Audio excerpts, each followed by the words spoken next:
been sitting out here for a week. I've been fasting, and you had one of the 12 did come by a couple of times, and I greeted him. I thought it was pleasant both days. Tried to be pleasant because we're not here to make enemies. I want to make friends with all of you. The Latter-day Saint people are not my enemies. But the look on his face when he walked by and the gestures he showed to me was an ostracization from the very highest places of the church. This is not what Christ taught. We're supposed to love one another. You know, I think of a story of my youth. When I was a child, my mother worked at a grocery store, the Smith's Food King in Las Vegas. And there was a huge picket over the Smith's Food King. And I was with my mother in the picket line. She was protesting, kind of like I'm doing today. But it was over, obviously it was over a wage dispute.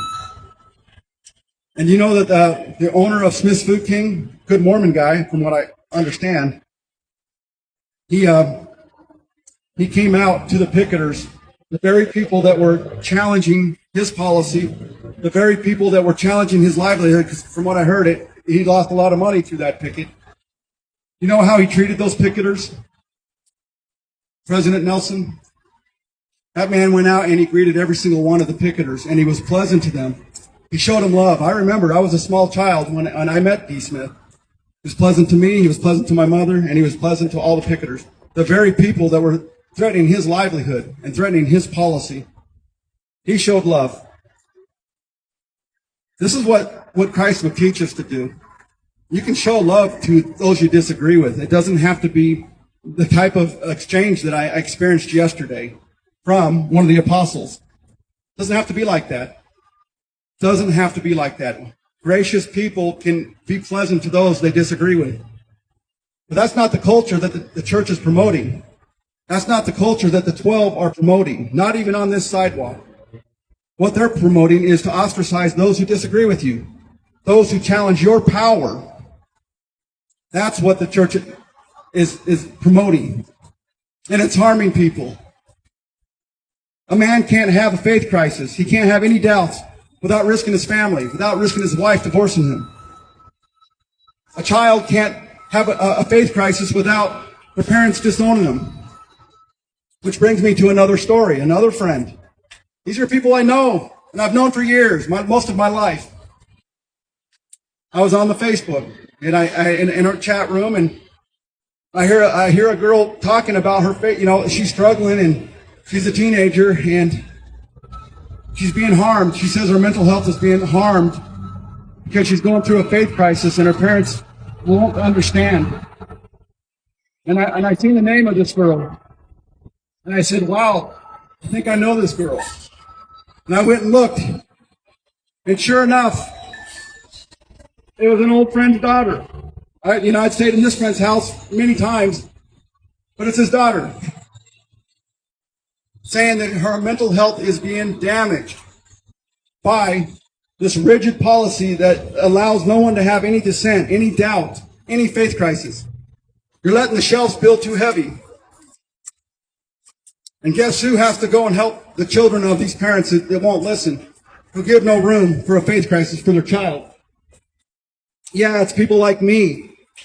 People like me are saving your children, the LDS children, from harm. I contacted her, and I said, are you okay? And, are you thinking about suicide? I had to ask the direct question.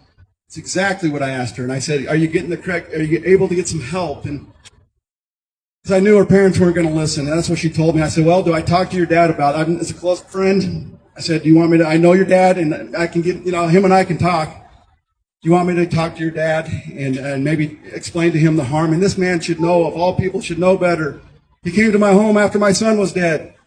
He should know the danger of suicide, teen suicide. But yet he's continuing on the same path because of fear of you, fear of the culture you've made. I said, do you want me to talk to your dad? Because I'll visit with him and I'll give him an ear beating because you're being harmed by this. He needs to give you some more room. And she said he's not going to listen anyway, so don't bother. So I didn't want to stir a pot that she was not wanting stirred, but I was ready to. That's people like me, who you call lazy learners, that are saving the Latter-day Saint children's lives. And this keeps going on. You wonder what I'm doing here. That was only a couple of months ago, that story. I keep hearing these stories over and over again. And what am I to do? This is exactly what I'm to do. I'm fasting for you, President Nelson. I'm on the 4th day of a 5-day fast, fasting for you, that you'll take a new approach that will save lives. I'm here because when I leave here, my garments are going to be clean. If another child dies because I said nothing, it's not going to be on me. I would have honored my duty, my integrity. I would have stayed true to myself, and I would have honored my own conscience. The day I die, my conscience is clean on this topic. I did say something. I didn't take the church's money. I instead chose to pursue the safety of children. That's what this whole week is about. You're damaging connectedness. When a man gets divorced by his wife because he has a faith crisis, he has an issue of conscience, you're damaging connectedness. That's a serious word. Go and research that. Damaged connectedness. That's the path to suicide. When a child goes through a faith crisis and their parents want to throw them out, or they get disowned, or they get treated very bad, you're damaging their connectedness. Very, very serious matter. Very serious matter. You can do better. You need to make a place that's safe to have any conversation in the church. I'd like to see a Sunday school class. It's only for those who want to have these conversations. Not everybody wants this type of conversation. They don't. I get that. Why don't you make a class where a person can go in there and have any conversation on Sunday? A Sunday school class for those who want to truly honor what Joseph Smith taught. Those who want to have no limits to what they're going to talk about and think about. And then have the other classes for those who don't want to pursue that. That's my advice. I want you to quit telling people to disown. I want you to quit instruct parents. General conference this weekend to treat those who are having a faith crisis with love. This is your family. These are your brothers. This is your children, your parents, your aunts, your uncles. One of them's going to have a faith crisis. That's just part of the game here. That's to any church. People have faith crisis. But you're giving no room for people to have one. I'm asking you to change course.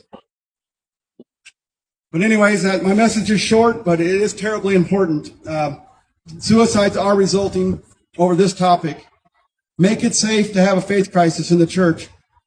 Change the culture where children aren't divorcing our parents are, husbands aren't getting divorced, and children's disowned. But anyways, that's my message for today. Did you have something to offer?